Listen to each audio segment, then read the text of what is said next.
e bom dia, meus amores.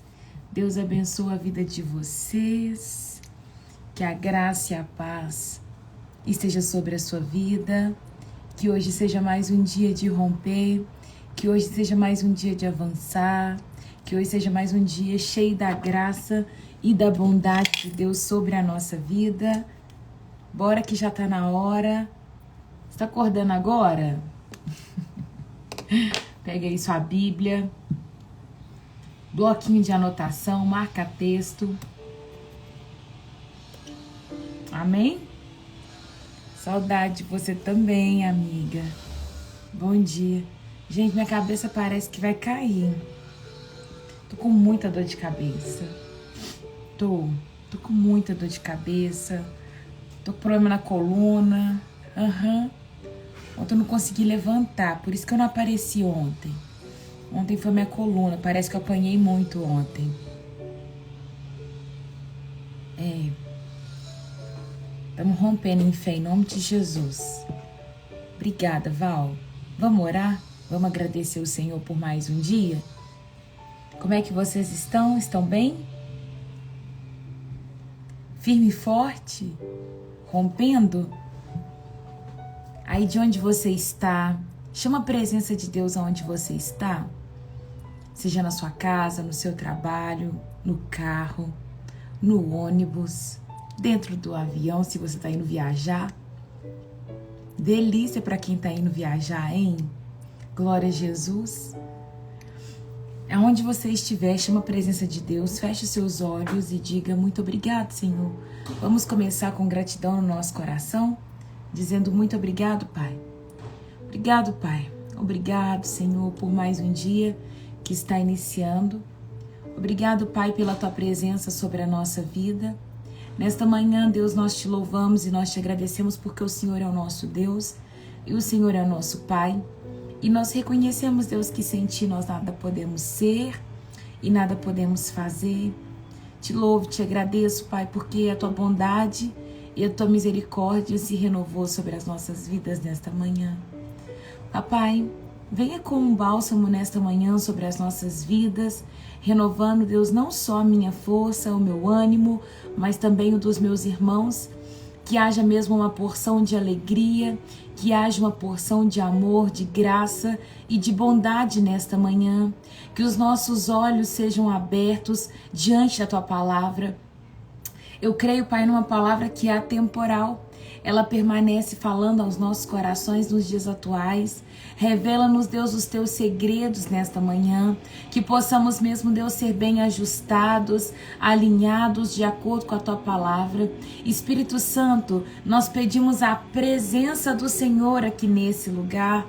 Não só dentro do meu quarto, não só aonde tem um filho representado, mas nós te pedimos, Pai, visita a nossa família, aonde tem um pai, um esposo, um filho, um parente, um tio, um avô, uma avó, aonde tem um parente representado, Pai, que o Senhor possa visitá-los também e encha o ambiente onde eles estão pela Tua presença em nome de Jesus. Deus, nós entregamos o nosso coração nas Tuas mãos. Nós pedimos para que o Senhor venha mesmo, Deus, trazer uma semente para esse coração. Nós cremos na semente que é a Tua palavra e cremos no nosso coração que é a terra boa, Pai. Que essa semente possa produzir nesta manhã frutos que vão dar a 30, a 60, a 100 por um em nome de Jesus. Que seja uma manhã regada pela Tua presença, pela Tua bondade, conforme o Teu querer. Eu rendo ao Senhor nesta manhã os meus olhos, a minha mente, a minha boca, todo o meu ser, Pai. E quando eu não tiver mais nada para falar, que o Senhor venha me calar, em nome de Jesus. Que somente a Tua vontade permaneça no nosso meio, em nome de Jesus. Em nome de Jesus. Amém e amém. Aí você faz assim, ó, esfrega as mãos assim, ó. Porque toda vez que a gente esfrega as mãos, a gente diz pro cérebro assim, ó, tem coisa boa chegando. É isso. É sério. É sério, só. Tô falando a verdade. Toda vez que você esfrega as mãos, você conta pro seu cérebro assim, tá entrando uma coisa muito boa. Você só esfrega as mãos Quando tá, tipo assim, acontecendo uma coisa muito boa, tipo assim, yes! Aí ele fica bem animadão e aí você recebe a palavra. É isso. Esfrega as mãos, respira, bebe água.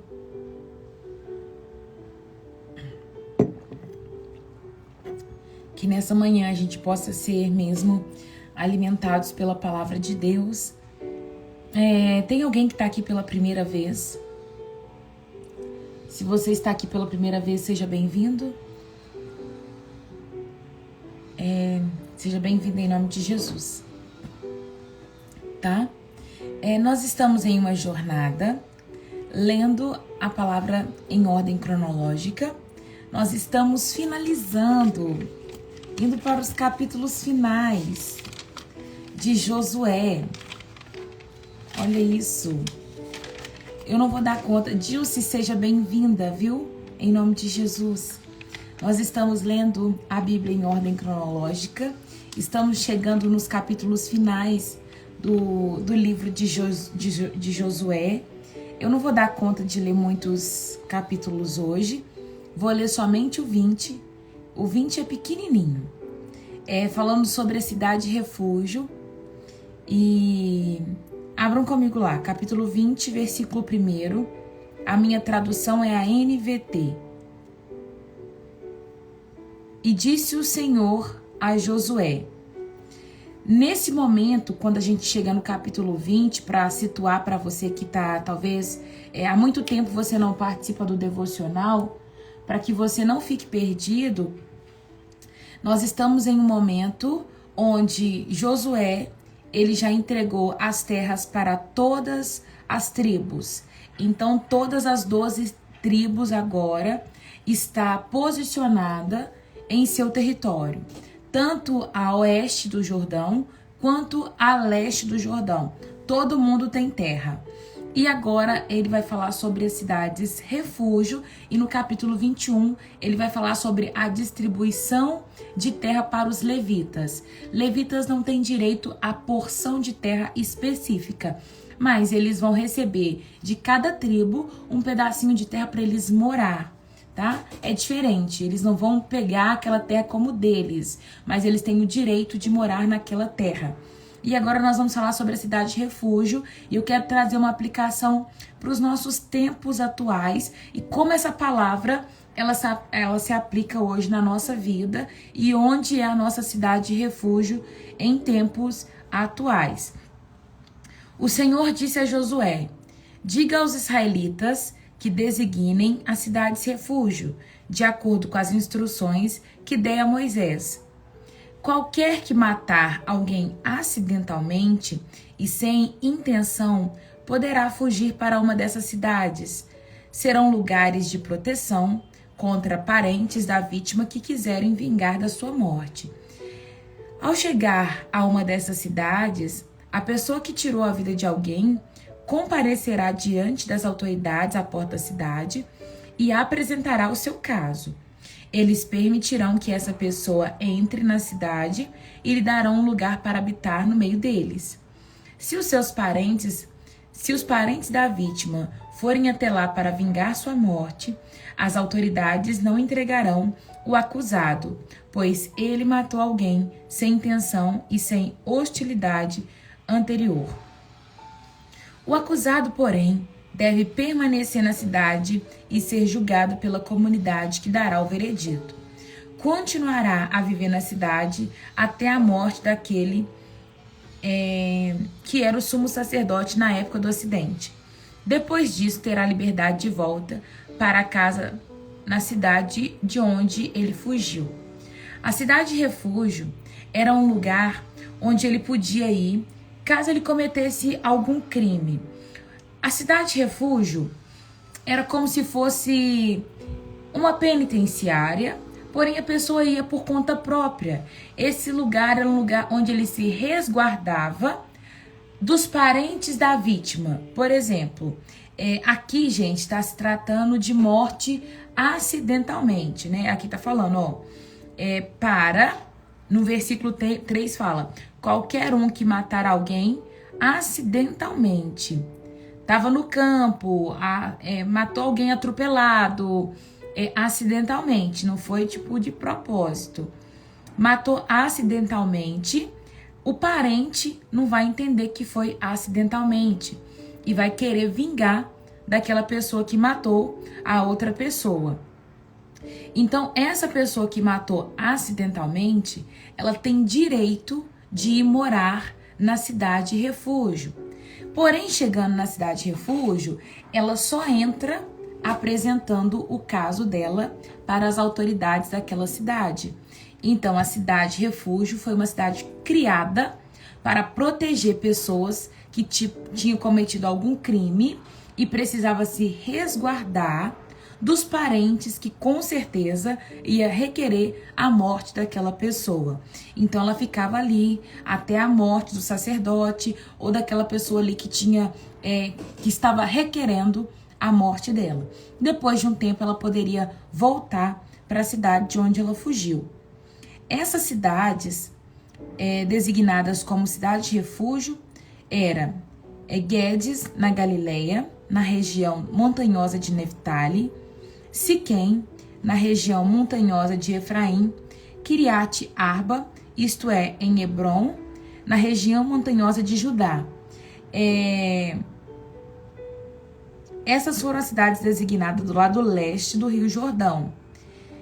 Em frente a Jericó, Bézer, no planalto desértico da tribo de Ruben, Ramote, em Gileade, no território de Gade, e Golã, em Bazã, no território da tribo de Manassés. Essas cidades foram separadas para todos os israelitas e também para os estrangeiros que vivem entre elas. Qualquer um que matasse alguém acidentalmente poderia se refugiar em uma dessas cidades. Assim não seria morto por vingança antes de comparecer a julgamento perante a comunidade. Tô lendo o comentário da Ana e ela dizendo, incrível que Deus pensou até nisso. Ana, é lindo como Deus ele pensa em cada detalhe. Antes mesmo dele criar, né, essa estrutura do povo modelo, porque o que Deus faz com Abraão, quando ele fala, Abraão, sai da sua terra, sai da sua parentela e vai para uma terra que eu vou te mostrar. Ele estava pensando assim, Abraão, o homem pecou, e aquilo que eu tinha construído no Éden não vai ser possível fazer mais no Éden. Mas eu quero fazer através da sua descendência. Eu quero criar um povo, exemplo, através da sua descendência. E com o seu povo eu vou ter uma aliança. E com esse povo eu vou ensinar para eles um modo certo de viver. A minha presença estará no meio deles. É isso que Deus está querendo fazer. Sabe? E ele pensa em cada detalhe, ele pensa em cada ponto. E quando a gente vê o nome dessas cidades e onde elas estavam localizadas, o território estava aqui. Dentro de cada ponto havia uma cidade. Então era bem distribuída dentro desse território. A norte, no meio e a sul. Havia essa distribuição para que a pessoa pudesse correr rapidamente para cada uma dessas cidades. A gente vê a forma como Deus ele instrui, a forma como Deus ele vai conduzir a situação, é uma forma muito linda.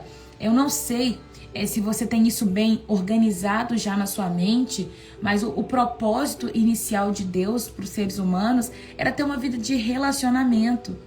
E ele não consegue isso no jardim quando o homem peca. E aí depois que o homem peca, ele fala assim, opa, Adão pecou, não vai ser possível mais ter esse ponto de relacionamento. Não vai ter como mais. Aí o homem começa a descer ladeira abaixo e não consegue mais parar de pecar. Aí ele vai e fala, vou fazer uma aliança com outro homem. Ele faz aliança com Abraão. E aí ele fala, Abraão, através de você eu vou fazer uma descendência, eu vou ter uma aliança. E o seu povo será um povo modelo. Deus ele queria resgatar o coração de todo o povo.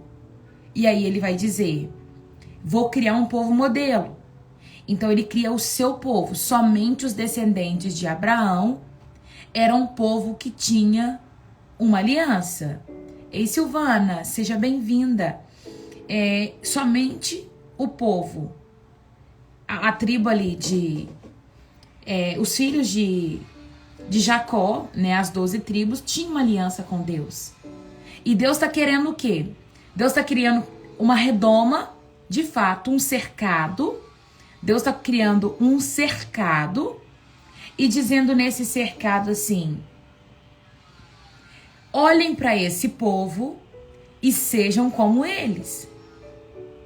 Aprendam a viver sem comer a carne de porco. Aprendam a guardar o sábado. Aprendam a seguir os mandamentos desse Deus.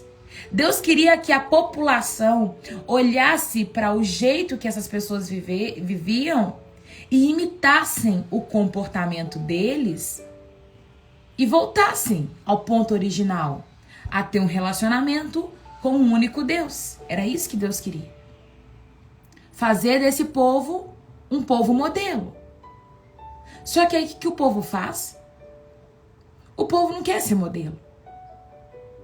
O povo se corrompe.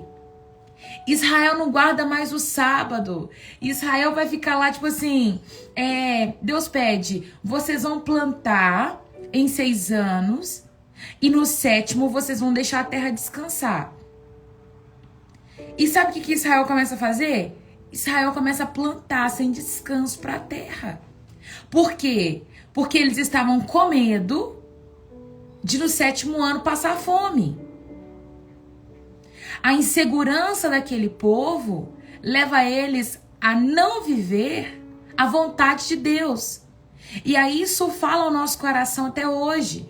Porque a nossa insegurança nos leva a não viver a vontade de Deus. Toda vez que Deus ele vai exigir algo de nós, esse algo envolve confiança plena nele. Não existe relacionamento com Deus sem entregar tudo. Não existe confiança em Deus sem você deitar e descansar no colo dele. Porque quando Deus deixou Adão lá no jardim, ele disse: Adão, faça conforme eu estou te dizendo.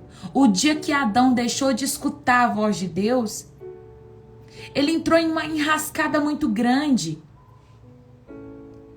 Então Deus estava dando orientações para aquele povo que tinha uma aliança com Abraão e falou assim: siga conforme aquilo que eu estou te instruindo. E tudo que o povo precisava fazer era seguir as instruções que Deus estava dando. Só que até hoje o problema ele continua porque o homem não quer confiar. Há um problema muito grande no ponto de confiança. Porque Deus fala assim: vocês vão plantar em 6 anos. No 7º ano, a terra precisa descansar. E aí, nos primeiros anos funciona. Eles conseguem, sim, deixar a terra descansar no 7º ano. Só que passa-se os anos, eles não conseguem mais deixar o 7º ano a terra descansar. Por quê? Como que eu vou comer no 7º ano? Eles não conseguiam confiar que Deus iria prover. Ou talvez por falta de organização dos 6 anos de plantio, eles não guardavam para o 7º ano que não teria plantio. Consegue entender o que está acontecendo, gente? Deus ele vai pedir: olha, confie naquilo que eu estou te instruindo, entrega a sua confiança a mim e deixa eu mover e fazer. Só que muitas pessoas não vão desfrutar da totalidade de quem Deus é porque não confia. E infelizmente, para viver maravilhas, as coisas mais deliciosas em Deus, você vai precisar passar aperto. Não tem como Deus prover algo bem legal na sua vida sem você passar um aperto. Você passa um aperto, você experimenta deitar no colo de Deus e aí você experimenta o milagre. Se eles não deixassem de plantar no 7º ano, eles não iam experimentar a colheita que Deus tinha para eles no 7º ano. Era para deixar a terra descansar. E Deus estava criando um povo modelo. Aí o que esse povo faz? Eles distorcem tudo. Deus manda eles matarem todos os povos que estavam na terra lá de Canaã. E aí o que eles dizem e falam para Deus? Deus, tem um povo aqui que é forte, não vou tirar esse povo. Deus diz, matem os jebuseus, os cananeus, os heveus, os heteus, os hititas e tatará, todo mundo, tira eles. E eles deixam. E vai ser esse povo que vai ensinar eles a adorar um outro tipo de Deus. E vai ser com esse povo que daqui a pouco os homens vão se relacionar com as mulheres deles. E aí vai vir uma cultura distorcida. E aí outra vez Deus tem um relacionamento quebrado. Então no Éden o relacionamento foi quebrado. Com a aliança abrâmica, aliança quebrada. E aí Deus vem e ele vai falar o checkmate. O checkmate de Deus é Jesus. E ele vai falar assim, filho, você vai ter que descer. E aí Jesus ele desce. E quando Jesus desce, ele vai despir de toda a sua glória. Jesus desce e ele vai tirar todo o seu poder, porque ele estava sentado do lado do Pai dele. Jesus estava no trono do lado de Deus Pai. E ele fala assim, eu vou descer e vou mostrar para eles como é viver de uma maneira exemplo. Vou mostrar para eles como é seguir e ter um relacionamento com o Senhor. E aí Jesus vem mostrando como era que Deus ele queria desde o início. E Jesus vem mostrando como ter um relacionamento com o Pai, como confiar, como obedecer, como permanecer, como se calar, como dar a outra face, como obedecer fiel até a morte. Ele vai mostrar tudo isso. E Jesus ele vem para unir e fazer assim, devolver essa aliança que foi quebrada, sabe? Agora Jesus ele vem e ele devolve a aliança. E todos aqueles que estão em Jesus têm agora a oportunidade de ser um povo modelo. Aquilo que Deus ele queria fazer só com os filhos de Abraão, aquilo que Deus ele queria fazer lá no Éden, hoje ele pode fazer na minha vida e na sua vida, se você quiser.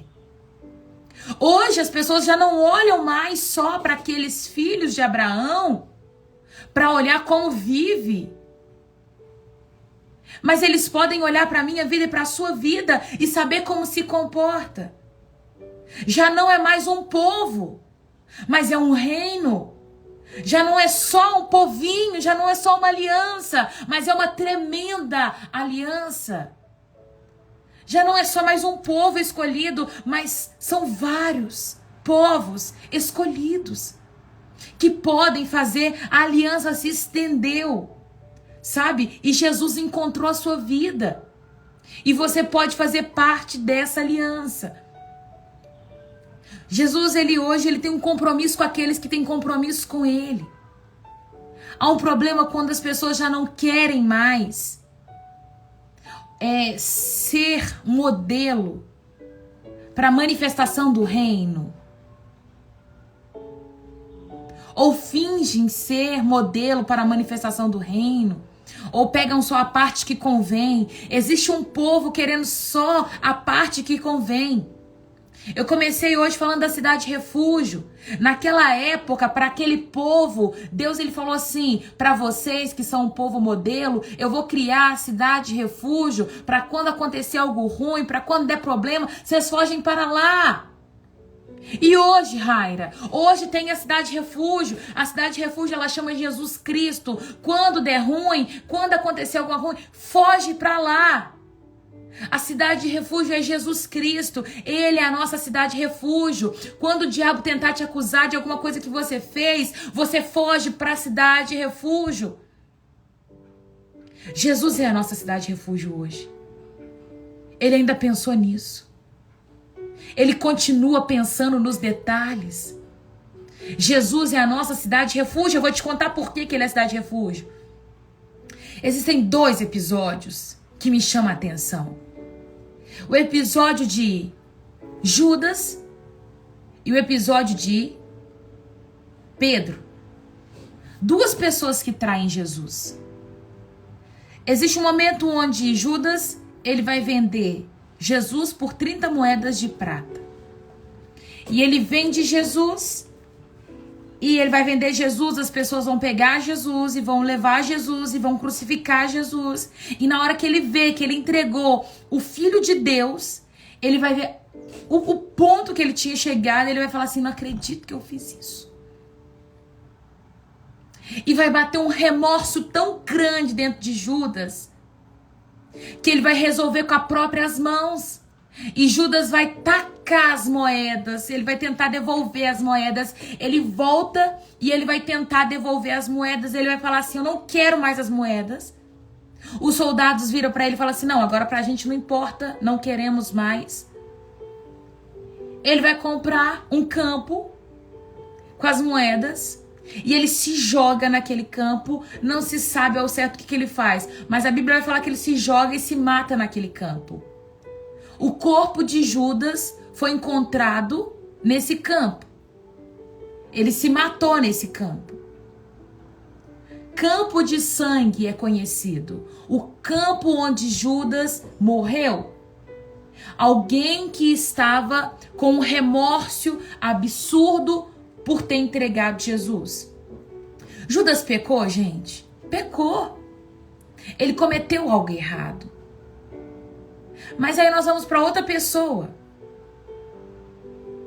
Outra pessoa, isso era um discípulo, alguém que caminhava com Jesus. Judas caminhava com Jesus. Era alguém muito próximo, era alguém íntimo, comia com Jesus, dormia com Jesus. E aí eu te pergunto, caminhar com Jesus, ter um Deus fora, pode mudar a sua vida? Não muda. O que muda a sua vida é Deus dentro. Se você tivesse visto Jesus, tem gente que fala assim, eu queria viver na época de Jesus. Eu queria ter visto Jesus. Pode ser que você tivesse visto Jesus e nada iria mudar na sua vida. Porque Jesus fora não muda ninguém. O que muda as pessoas é Deus dentro. Deus fora não muda ninguém. Mas Deus dentro muda. O que me faz falar e vocês falarem assim, nossa, que palavra maravilhosa, nossa, que palavra gloriosa, é Deus dentro. É só Deus dentro que me faz falar isso.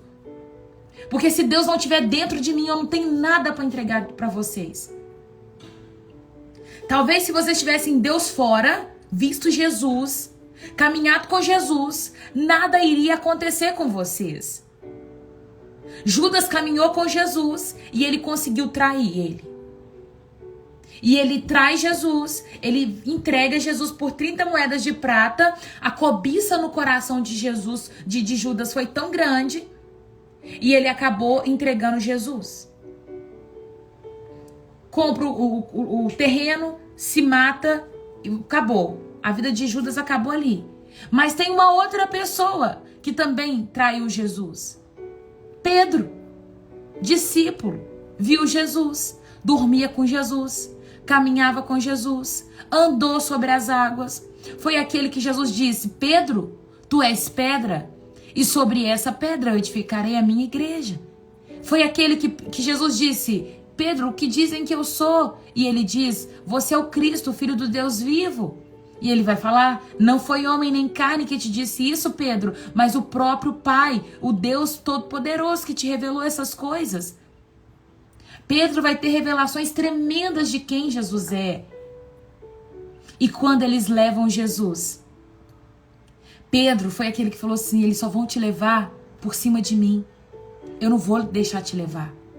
Quando Jesus estava anunciando que ele iria morrer, ele vai falar assim, não vai te levar. E Pedro começa a ver a trajetória de Jesus com soldados atrás, levando. E Pedro começa a andar atrás de Jesus. E eles pegam Pedro e falam assim, você é um deles. E Pedro fala, não, eu não sou um deles. E aí Pedro nega Jesus pela primeira vez. Depois pega Pedro perto de uma casa.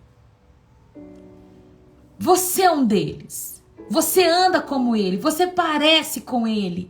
E Pedro, não sou um deles. Segunda vez que Pedro nega Jesus.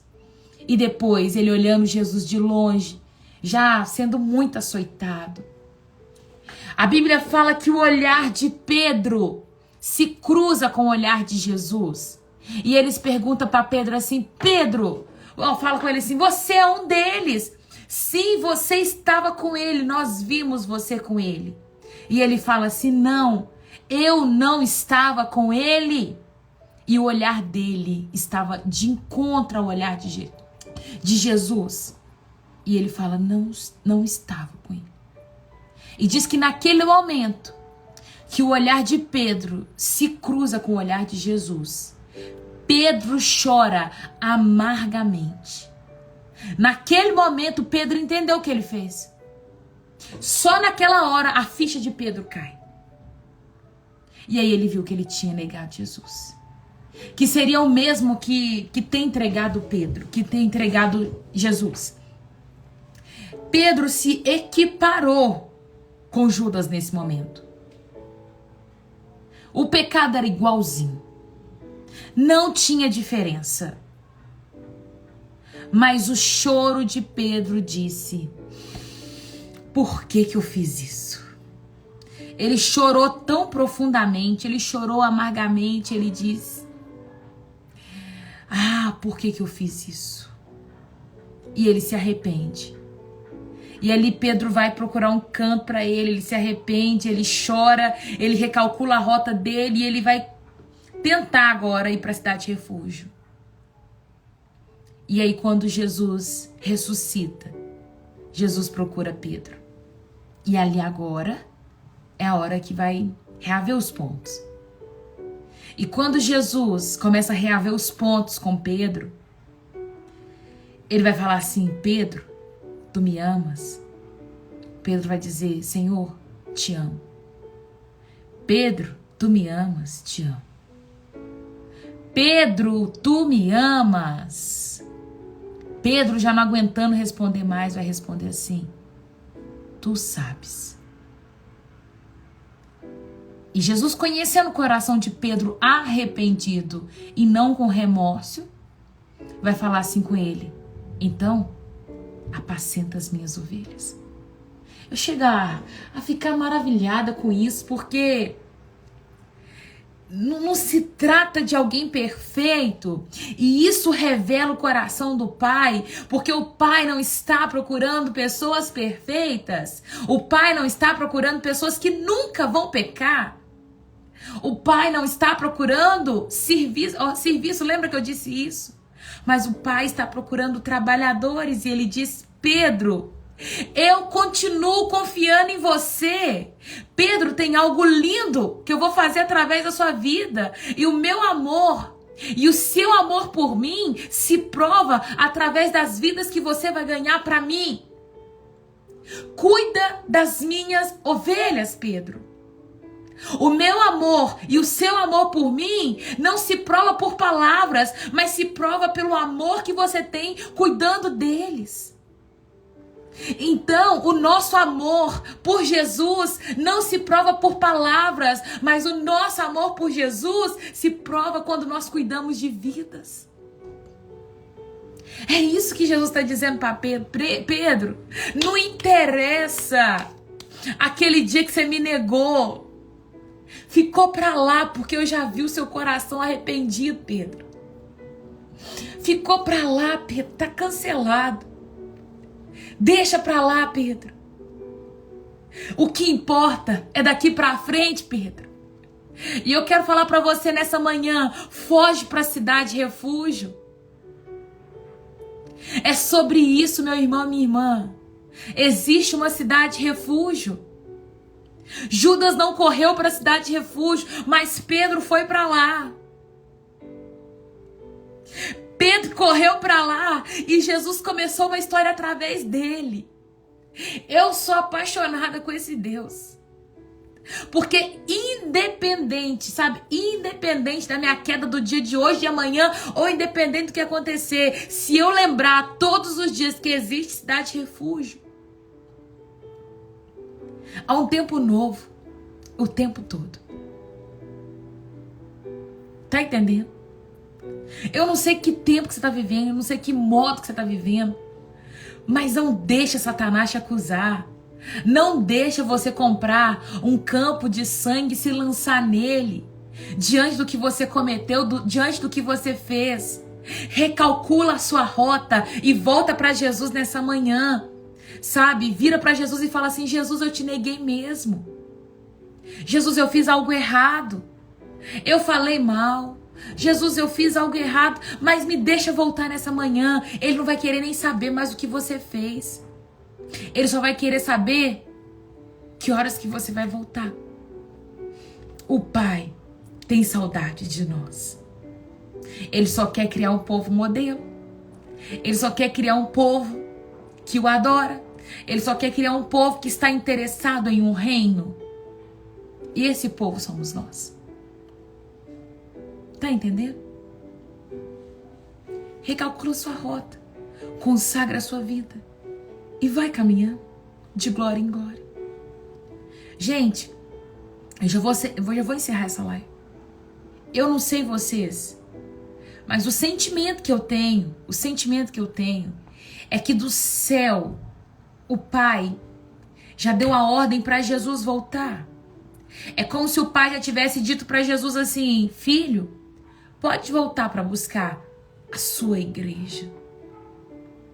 Volta. Pode pegar aqueles que são os seus. Porém, como o tempo do Pai é diferente do nosso, nós vamos receber com um delay. Lembra que um dia para Deus é 1000 anos e 1000 anos para Deus é como um dia? Pois é. Nós vamos receber em tempos diferentes. Vamos receber em tempos diferentes. Mas ele já findou o tempo. E o final da história é lindo para Pedro. Pedro, com Deus fora, ele nega Jesus. Mas depois o Espírito Santo vem habitar dentro dele. E esse Pedro é que vai ganhar 3.000 almas para Jesus. Vai ser o Pedro que vai falar com o paralítico na porta do templo e dizer: não tenho ouro nem prata, mas o que eu tenho eu te dou. Ele vai dizer: o que eu tenho, o que está dentro de mim, o que é meu eu te dou. Levanta e anda. Isso faz parte de mim. As pessoas dizem e conta a palavra que eles colocavam os paralíticos e a sombra de Pedro curava. Quando Pedro passava, a sombra dele curava. Aí você pergunta: como alguém tão imperfeito pode curar alguém? Jesus disse: eu fiz isso, mas vocês, ele estava dizendo para os discípulos, farão obras maiores. E isso se estende ainda a nós. E por que ainda a nossa sombra não cura? Porque nós ainda não conseguimos desprender das nossas confianças terrenas. Não conseguimos viver plenamente a confiança em Deus. Mas nós vamos chegar lá. Em nome de Jesus. Amém. Tem alguém que está aqui nessa live que ainda não entregou a vida para Jesus e gostaria de entregar a vida para Jesus nesta manhã? Se você ainda não fez a sua oração entregando a sua vida para Jesus e gostaria de entregar a sua vida para Jesus nessa manhã, você vai escrever nos comentários assim: Senhor Jesus, eu te aceito como meu único e suficiente Senhor, e eu vou orar por você. Se você se desviou do caminho e hoje você quer voltar, você vai escrever assim: Senhor Jesus, eu quero voltar. Eu vou orar por você também. Se você já fez essa oração, você vai escrever: eu sou salvo. Amém.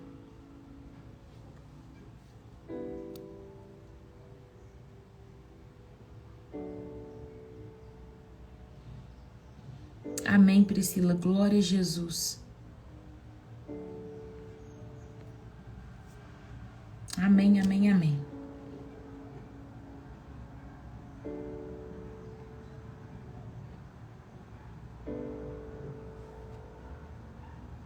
Coloca a mão no seu coração e você vai dizer para o Senhor assim: muito obrigada, Pai.